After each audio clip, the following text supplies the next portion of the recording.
In the quiet corridors of High Court, a legal battle has erupted that threatens to derail the most significant constitutional overhaul in Zimbabwe's recent history.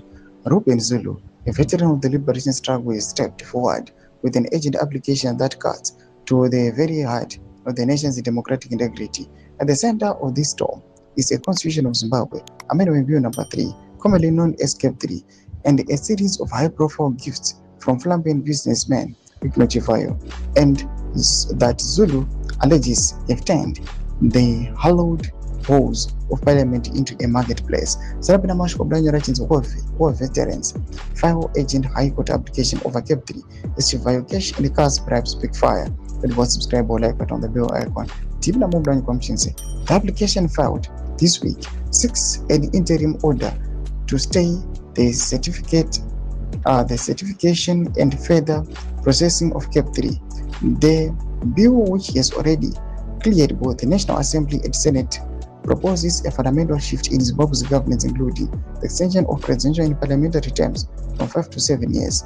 Critics argue this is a thinly veiled attempt to ensure President Mnangagwa remains in power until at least 2030 by passing the current two-term limit. However, Zulu's challenge focuses not on the politics of the extension, but on the morality of the vote itself.